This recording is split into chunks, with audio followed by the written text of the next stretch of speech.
You know that feeling, you're trying to speak English, maybe you're meeting someone new, or you're just waiting in line somewhere, Hmm. or even before a work meeting actually starts. And there's that little pause, Yeah. the one where you feel like you should say something, make a connection, but your mind just goes blank. Oh, completely. Yeah. That awkward silence.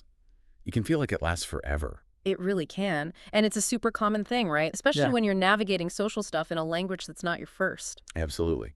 That hesitation, it often stems from just uncertainty, not knowing how to kick things off or what Mhm. topics are okay or, how to keep a simple chat going beyond just hello. Exactly. And it can be a real blocker. It makes you feel less comfortable, maybe stops you from practicing, from actually connecting with people. It can feel like a barrier. But what if, you had a better handle on it, like a kind of social toolkit for those moments? Well, that's pretty much what we're diving into today. Right. We've got some really useful source material here. Basically, a guide looking specifically at how to master small talk in English. Yeah, this deep dive is all about unpacking what that material lays out for us. Yeah. It talks about the role small talk plays, why it's actually considered pretty important in a lot of English-speaking cultures. And it gives practical tips, right, on navigating those first few moments of interaction. Exactly. Guidance on what works, what doesn't. Okay, so our mission today is to really dig into this source material. We want to nail down, what is small talk fundamentally? Why does it matter so much culturally? Hmm?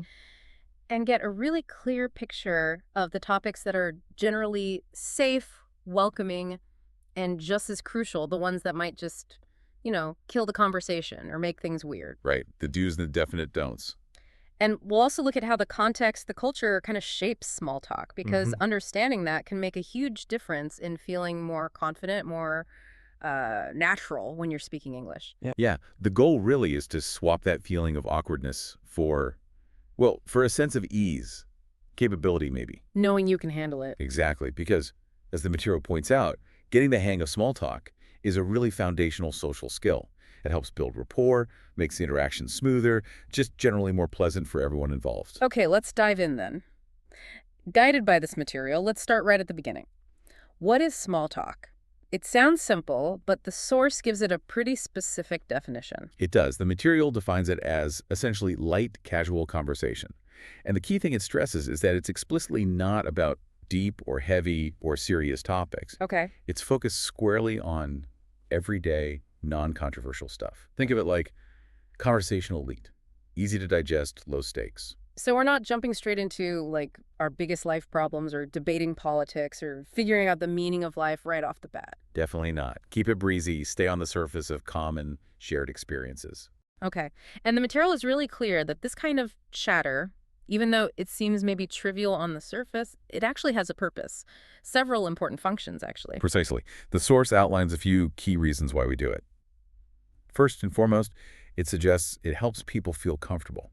Ah. It acts like a social lubricant, Yeah. easing tension in shared spaces or between people who maybe don't know each other that well yet. That makes total sense. It's like clearing your throat before you start a speech. You're kind of preparing the ground for interaction, making Yeah. it less abrupt. That's a great way to put it. Okay? And it also helps build connections, even if they're just fleeting ones. Like a momentary thing. Yeah. Yeah, a brief, pleasant exchange can create this tiny little bond, just a moment of shared, humanity before you maybe go your separate ways or move on to something else. Okay.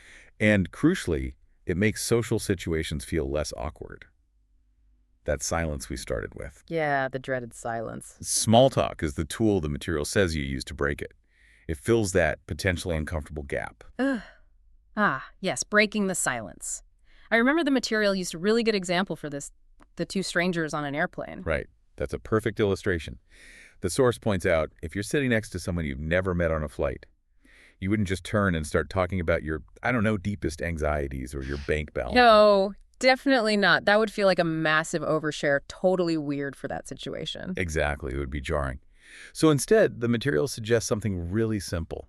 Like a basic comment about the situation. Yeah, something like, wow, looks like it's going to be a smooth flight today. Mm-hmm. Or maybe, hope we don't hit too much turbulence. Just a simple observation about the shared environment. And that tiny comment, it does so much, doesn't it? According to the source, it breaks the silence. Hmm. It acknowledges the other person's there, Right. and it kind of subtly opens the door for them to respond or just to feel a bit more connected. It makes that shared space feel a little less isolating, maybe, a bit more comfortable for both people. It really does. It's very low risk, but potentially high reward in terms of just easing the immediate social tension. It's like a way of signaling, hey, I see you, I'm friendly, I'm open to a little bit of light interaction if you are. Exactly. It sets a positive tone without demanding anything deep or personal right away. Now, one of the really, really important things the material brings up is the cultural significance of this, especially in English-speaking cultures. This is absolutely critical. The source material really emphasizes that in many English-speaking countries like the US, UK, Canada, Australia, small talk isn't just, a nice thing to do if you feel like it. It's often expected. Expected. Wow. So, like, if you don't do it, it could actually be seen negatively. Yes, the material is pretty direct about this. It says that jumping straight into serious topics without any kind of preliminary small talk can feel a bit weird or maybe overly formal to people from these cultures. Okay. A bit weird. That's telling. Yeah, and it even gives that specific example related to the workplace, which really drives the point home. Oh, right. The meeting example. Yeah. Contrasting just starting the agenda versus the usual expectation of some chat first. Exactly. It paints this picture. Imagine walking into a meeting, say in the US or the UK. If you just immediately launched into, okay, let's begin the quarterly budget discussion without any, hi, how are you, or how was your weekend Yeah. first. Yeah. The material notes, this could make you seem a bit too serious or even unfriendly. It highlights the absence of those typical opening lines we expect, like, hey, how was your weekend? Or crazy weather today, huh? Those little feelers. Wow, okay, so it's not just about being polite, it's actually signaling something deeper. Like, you're not just focused on the task, you also recognize the human social side of the interaction. That's precisely it. You're establishing rapport before you tackle the business. It's acknowledging the people in the room as, well, people, not just colleagues or cogs in a machine. Or participants in a transaction, like at a shop. Right. And this cultural expectation is exactly why, as the material really stresses, understanding and practicing small talk is so important if you want to feel more natural and comfortable in conversations in these places. It's a key part of navigating the social landscape successfully. So it's kind of less about the actual content of the first few exchanges and more about the act of connecting lightly before maybe going deeper, like a social handshake, almost. That's a perfect analogy. It sets the stage, creates a sense of ease, and provides a really gentle transition into potentially more significant topics. But only if the situation and the relationship actually call for it. It's the conversational on-ramp. Okay, that gives us a really solid grasp on what small talk is and why it's culturally important based on the source. But, for someone who still feels awkward, the million-dollar question is, what do you actually say? What are the go-to topics? Like, it's the practical stuff. Yeah. And the material offers a very helpful list here. It calls them common small talk topics that work in almost any situation. These are your reliable defaults, your safe bets. Okay, let's hear them. The first one is, well, it's almost famously simple, maybe even a bit of a cliche, but the material says it works. The weather. Yes, the material fully embraces the weather. It literally says something like, I know it sounds basic, but trust me, it works. And the reason it works, it suggests, is because it's universal and it's always changing. Everyone experiences it every day. Exactly. It's a shared neutral reality you can always comment on. There's always some weather happening. And the source points out it's particularly popular in places like the US, the UK, Canada, and Australia. It even has that specific charming note about the UK, right? Yeah, the talking about the weather there is practically a national hobby. I love that. It's so true. It is. And that detail is fascinating, isn't it? It suggests that while weather chat is common in many places, in British culture, it has this even more elevated status as like the fundamental social icebreaker. So what kind of phrases does the material suggest? Just basic observations. Really simple stuff like, it's such a nice day today, or if it's cold, wow, it's freezing outside, or maybe looks like rain later. These are just simple statements about the immediate shared environment. They take minimal effort to think of and minimal effort to respond to. It really is the ultimate low-stakes entry point then. Okay, weather check. Universally applicable, especially in those countries. What's the second safe topic the material recommends? Weekend plans. This is described as another really safe and easy area to venture into. Okay. The idea is that people are generally pretty comfortable sharing brief details about what they did over the weekend, or maybe what they're planning for the upcoming one. It's usually a relaxed topic. And the suggested questions are super straightforward, right? Like, got any fun plans for the weekend? Or on a Monday, how was your weekend? Exactly. Perfect for those Monday morning coffee chats or winding down on a Friday afternoon. Why does this one work so well, according to the material? Well, it taps into leisure time, which is usually linked to positive feelings, or at least, relaxation. It shows a kind of friendly interest in the other person's life, but without prying into anything too deep or personal. Right. And you can give a simple answer without feeling pressured to reveal too much. Precisely, you can say something like, oh, I just relaxed at home, or went for a hike, or saw a movie. And that's perfectly fine. You don't need to give a detailed itinerary. Okay, so we've got weather, weekend plans. What's next on the safe list from the source? Travel. Ah, yes, travel. The material notes that everyone loves talking about travel, or at least many people do. That seems true. It's a topic that often sparks positive emotions, memories of great trips, excitement about future plans. It's just inherently interesting for a lot of folks. And the starter questions the material suggests are things like, have you been on any trips lately? Or maybe more aspirational, what's your dream travel destination? Yeah, those are great openers because they invite more than just a simple yes or no. They give the other person a chance to share something they might be genuinely passionate about. And the material adds a really crucial tip here too, doesn't it? About following up. Yes, this is key. If someone mentions a trip, say they went to Italy, the material advises you to follow up. Ask something like, oh, that sounds amazing. What was your favorite part? Or, wow, how long were you there? Or, did you try the pasta everywhere? That follow-up action is so important. It shows you're actually listening, right? Yeah. Small talk isn't just firing off pre-approved questions. Not at all. It's about engaging with the response. The material implies this is how you actually build on that initial connection, even if it's late. You're showing genuine interest, not just ticking boxes on a small talk topics list. Exactly. A good small talker is an active listener. They pick up on cues, ask relevant follow-up questions. That's what turns it from a kind of stiff Q&A into a more dynamic, flowing exchange, Right. even while keeping it light. Okay, travel with follow-ups. Got it. And the final recommended safe topic from the materials list. Food. Ah, another universal. Totally. The material calls this one super easy because, well, fundamentally everyone eats. Food is this universal necessity, but it's also often a source of pleasure, culture, memory, shared experience. So many angles. And the suggested phrases are simple things like, have you tried any good restaurants lately? Or maybe, do you like cooking? Highly relatable questions for most people. Yeah. We love talking about food, where we've eaten, new cafes, recipes we tried or failed at, favorite cuisines, that great little local spot, Yeah. as the material puts it, and boom, you have a conversation. It's a topic that can immediately connect people through a shared, usually enjoyable experience. You don't need to be a top chef or a food critic. Everyone has something they can say about food. Even just, I had a great sandwich for lunch. That's true. You could talk about a new coffee shop that opened, a type of cuisine you want to try, or even just something simple you enjoyed making at home. Exactly. Yeah. Loads of possibilities. Okay, so recapping the safe list from the source. Weather, weekend plans, travel, and food. Looking at these four together, what's the underlying principle here? Why these topics, according to the material? Well, the material's focus on these four really highlights that successful small talk revolves around shared, accessible, and generally positive or neutral experiences. Okay. They're topics most people have some familiarity with. They don't require you to reveal deep personal secrets. Yeah. And, crucially, they're very unlikely to accidentally step into controversial territory. They provide common ground. Exactly. Common ground without needing specific shared knowledge, like being fans of the same obscure band or having a pre-existing relationship.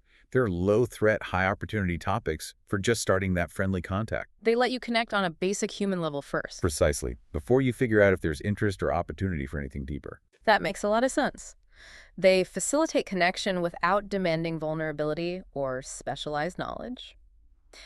Okay, so we've got our toolkit of safe topics. Now, just as important, the material stresses is knowing what not to talk about. Yes. What to steer clear of. Yes, absolutely. The material then shifts focus to the topics to avoid. And knowing these is essential for keeping the conversation comfortable and positive, which is the whole point of small talk, right? Right. So first on the avoid list, according to the source, politics. Yeah, big red flag for initial small talk. Mm. The material's reasoning is very straightforward and, frankly, pretty potent. People have very strong opinions about it, and it can turn into a debate really quickly. Which is the opposite of light and breezy. Totally. And it even adds that little cultural note, again, that this is particularly true, especially in the U.S.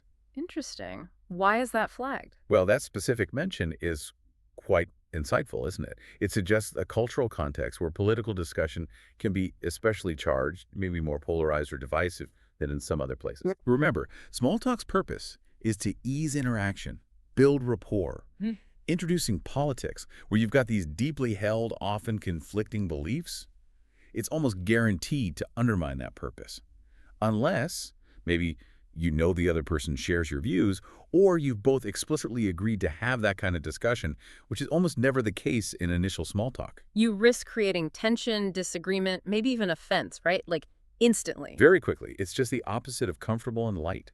It's heading straight for potential conflict. Okay, definitely steer clear of politics and casual first chats. What's the next topic the material warns us away from? Money. Yes, money. The source explains that questions about personal finances, specifically things like how much do you make, or how much did your car cost, or what's your rent, these are generally seen as too personal and can make people feel really uncomfortable. And it points out that this isn't just one culture, right? In many cultures, including English-speaking ones, talking specifics about money with people you don't know well is considered pretty rude or intrusive. That's right. Financial stuff is often viewed as private territory.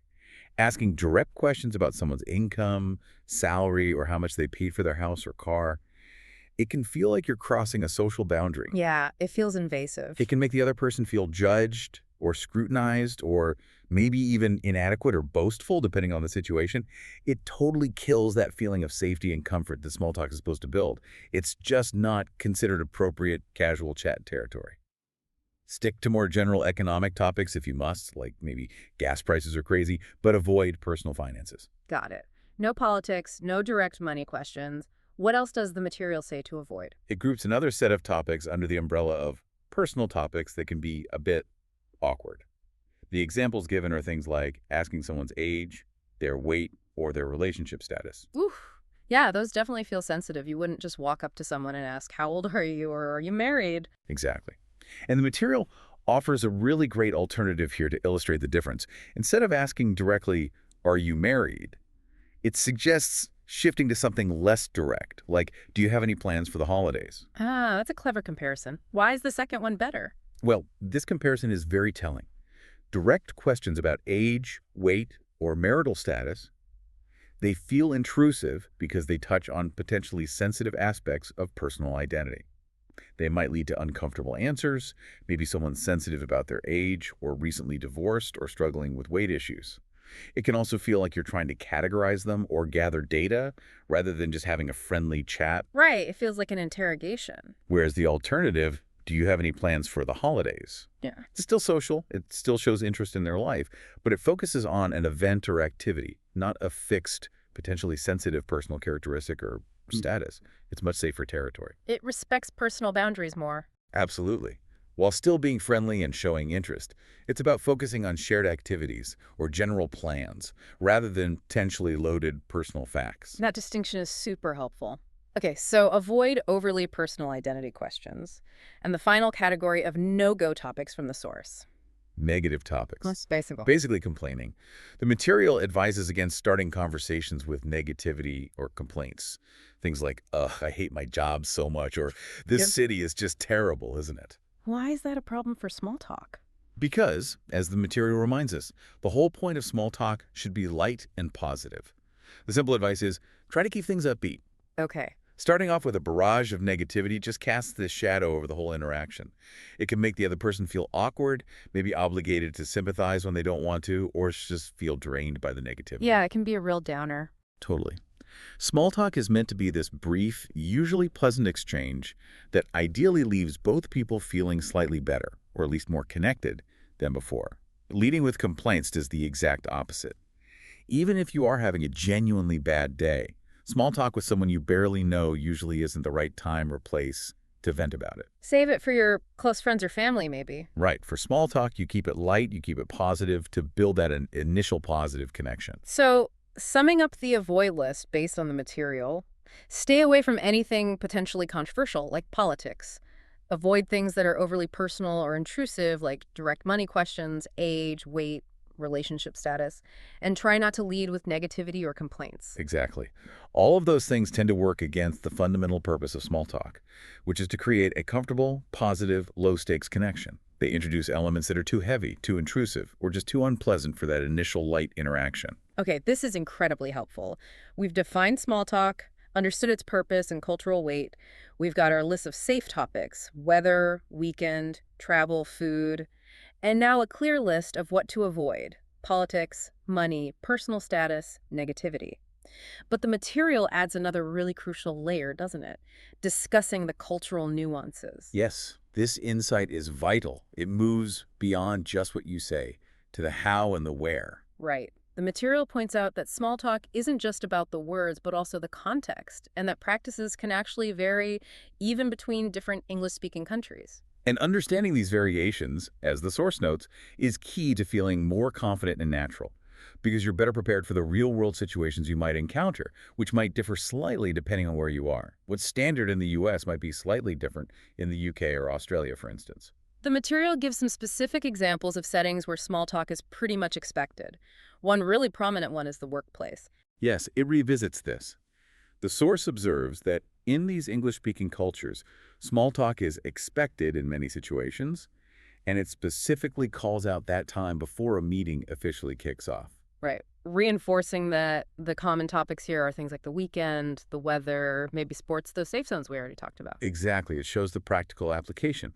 And that point the material makes about how someone might be perceived if they skip that pre-meeting chat in the US or UK is really telling. Yeah, it says doing that, just jumping straight to business, might make you seem a bit too serious or even unfriendly. Which connects directly back to the purpose of small talk we discussed earlier. In many of these Western workplace cultures, there's this expectation that you establish a kind of collegial, friendly atmosphere before getting down to the nitty-gritty. It's relationship building, essentially. Absolutely. Skipping the small talk can signal that you're purely transactional, maybe not interested in the social fabric of the team or the organization. It might inadvertently create distance or make you seem, well, unapproachable. So it's not seen as wasting time, it's actually part of the process. It's part of the social fabric of that professional environment. Think about arriving a few minutes early for a meeting, whether it's virtual or in person. What happens in those few minutes? Usually exactly this kind of light chat. How's it going? Did you see the game last night? Ready for the presentation? That makes perfect sense. It's about building and maintaining those professional relationships beyond just the immediate tasks. Okay, so the workplace is key. The material also gives examples of small talk in just everyday life situations, right? Like grabbing a coffee. Yes, it uses the classic barista interaction. Yeah. So common. The barista might ask a simple, how's your day going? Yeah. While they're making your drink or taking your order. And the material gives a sample response like, pretty good, just getting some coffee before work. How about you? It's such a perfect little micro example of small talk in action. It's brief, it's functional, you're still ordering coffee, but it elevates that simple transaction into a quick human connection. Yeah, just for a second. It acknowledges the barista as a person, not just a, coffee making machine. Mm. And it gives them a chance to respond in kind if they want to. It just makes the whole exchange feel a bit warmer, a bit more personal than just barking your order and paying. And the material suggests these little moments multiplied through the day actually add up. They contribute to a feeling of connection within a community, even if it's just these very brief, light touches. It greases the wheels of daily interaction, as you said earlier. Okay, so coffee shops. The material also mentions small talk happening in public spaces, like on public transport. Right, like if you're waiting for a bus, or maybe sitting on a train next to someone, the material suggests you might hear simple comments pop up. Like what? Things like, busy morning today, huh? If the train is really crowded. Or, again, the weather. The weather's been crazy this week. If it's been unusually hot or rainy or whatever. Again, just simple observations about the shared immediate reality. Nothing profound. Exactly. And the material explicitly states the value of this. Small comments like these help people feel more connected, even with strangers. That's the key takeaway here. Connecting with strangers. Yeah, small talk isn't just reserved for people you already know or work with. It's a tool for navigating public spaces, too.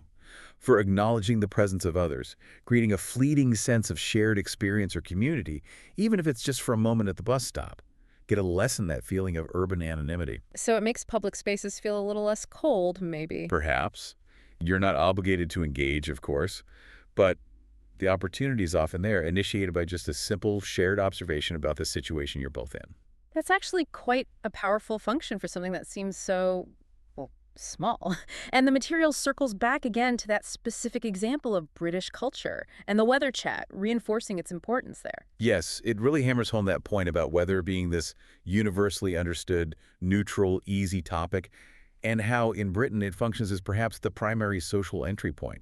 Giving those classic examples again, like, lovely day today, isn't it? Or the slightly more pessimistic, looks like it's going to rain again. Tag questions are common too, aren't they? Yes, the isn't it or doesn't it encourages a response.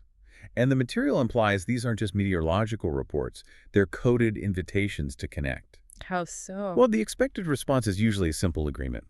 It is, isn't it? Or maybe a slight expansion like, yes, lovely now, but they say it'll change later. By responding positively, you're signaling you're open to that brief interaction. So the topic itself is almost secondary to the act of mutual acknowledgement. In many ways, yes. The material's emphasis on this particular cultural habit, the British weather obsession, if you like it highlights how a topic's prominence in small talk can reveal something deeper about a culture's communication style. Well, perhaps a preference for indirectness. Or maybe a strong value placed on finding common ground in universally shared, non-personal experiences before potentially moving to anything else. It shows that while the function of small talk breaking the ice, connecting might be similar across cultures, the preferred topics and the way they're used can definitely vary. These examples, the material provides the workplace, the coffee shop, the bus stop, the specific UK weather habit they really drive home. That small talk is deeply woven into cultural norms. It's not just a language skill you learn from a textbook. No, it's a social skill. Yeah. And you need to learn it within the context of the specific culture you're interacting in. And the material concludes this section by basically saying that practicing this, getting comfortable with it, is essential for sounding natural when you speak English in these contexts. Yes. And it directly addresses listeners who might come from cultures where, chatting with strangers isn't common, or maybe initiating light conversation feels awkward or isn't encouraged. The material makes it very clear. In English-speaking countries, small talk is a normal and expected part of daily conversation. It's framing it as a fundamental difference in social practice that requires awareness and, well, adaptation if you want to fit in smoothly. This might be one of the most important takeaways for a lot of learners, actually. Realizing that what feels unnecessary, or maybe even a bit uncomfortable or intrusive in their home culture, is actually standard operating procedure, an expected part of interaction in many English-speaking places. It is. The material tells us pretty clearly that to feel natural, to connect effectively, you kind of need to integrate small talk into your communication toolkit. It's not really an optional extra. It's often part of the social package. And that might take conscious effort for some people. It definitely can. It requires recognizing that these brief, light exchanges, they serve a real social function, making things smoother, more pleasant, helping you feel more connected and maybe less like an outsider. Okay, so this deep dive, really following the material, has given us a pretty comprehensive picture. We've defined small talk, explored its purpose, its cultural role. We've identified those reliable go-to topics, weather, weekend, travel, food, and highlighted the big no-nos politics, money, personal status, negativity. Right. And we've seen how it actually plays out in real-world settings, from the office meeting preamble to the coffee shop line, and even noted specific cultural quirks like the British weather focus. It really is a seemingly simple skill, isn't it? Mm-hmm. But there's a surprising amount of depth and cultural significance packed into it when you unpack the source material like this. Absolutely. And the material doesn't just leave us with all this information. It actually gives us a way to put it into practice. Yeah. A challenge. Yes, it wraps up with a really practical three-step challenge for you, the listener, to actually apply what we've been discussing, to take it off the page, so to speak. Okay, what are the steps? Step 1 is? Step 1. Simply start a small talk conversation in English. Find an opportunity. Maybe it's with a colleague before the meeting actually starts, or the person next to you at the bus stop if it feels appropriate, or the barista, like in the example. Just take the initiative. Use one of those safe topics. Just initiate. Okay, step 2. Step 2. Use a follow-up question to keep it going for at least one more turn. Don't just ask your question and stop. Listen to their answer and ask a relevant, light follow-up question based on what they said, like we discussed with the travel example. Show you're engaged, keep the ball rolling gently. Exactly. And step 3. Step 3. Try to consciously use at least one specific phrase or type of comment that we talked about today, drawing from the material. So maybe make a simple weather observation, or ask about the weekend, or travel, or food. Use the tools we've identified. Okay, so initiate, follow up, use a known phrase topic. That's the challenge.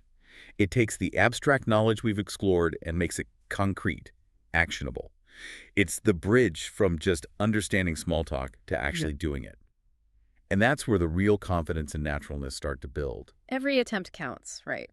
Even if it feels a bit clunky at first. Absolutely. Oh. Each time you try, whether it feels like a success or not, you're learning, you're practicing, you're getting a little more comfortable. It's a skill that improves with use. So it transforms the insights from this deep dive, from the source material, into something practical you can use tomorrow, or even today, to feel more comfortable and connect better in your everyday English interactions. That's the idea. Mastering small talk, as this deep dive has really shown us based on the material, it's a fundamental building block. It helps you feel more at ease, sound more natural when you're speaking English in many parts of the world. It bridges those silences we started with, those potentially awkward gaps. And it opens up little opportunities for positive human connection, however brief or seemingly insignificant they might feel. They add up. Okay, so take everything we've explored today, drawn from this source material. Think about the purpose of small talk, building comfort, breaking silence. Remember those safe topics: weather, weekend, travel, food. And the ones to generally avoid: politics, money, sensitive personal status questions, and starting with negativity. Right. And remember where it's commonly expected before meetings, in casual service interactions, sometimes even just in shared public spaces. We also touched on how, according to the material, small talk can vary subtly, even between different English-speaking countries. Yes, like that specific role of weather talk in the UK that the source highlighted, which might be more pronounced than, say, in Canada or the US, although weather is common everywhere. The material points to these subtle differences in how and where it's used. Which brings us to a final thought, something for you to maybe chew on after this. How might these variations in small talk practices, even among countries that share English as a primary language, how might they reflect deeper cultural values or communication styles? That's an interesting question. For instance, what might that intense focus on weather small talk in the UK potentially tell us about British social norms, maybe about reserve, or finding neutral ground compared to, say, the small talk norms in the US or Australia? Or even looking inward. Exactly, looking inward. How does learning about these specific expectations for small talk in English make you see conversations and social rituals differently in your own first language or home culture? Are there similar small talk topics or patterns that serve a similar purpose back home? Or are they completely different? What's considered polite or normal for starting a conversation where you're from? Reflecting on those comparisons, using the insights from this deep dive as a kind of lens, can give you a much richer understanding of conversational norms everywhere, both in English and in your native context. It absolutely can. So armed with the knowledge from this deep dive into the material on small talk, the encouragement is go out there, give that challenge a try. Initiate, follow up, use a safe topic. Keep observing the conversations happening around you too. You'll start noticing these patterns everywhere now. Definitely. Keep listening, keep practicing. The more you use it, the more natural it'll feel, and the more it'll just become part of how you connect with people in English. Keep diving deep, keep learning, and keep talking.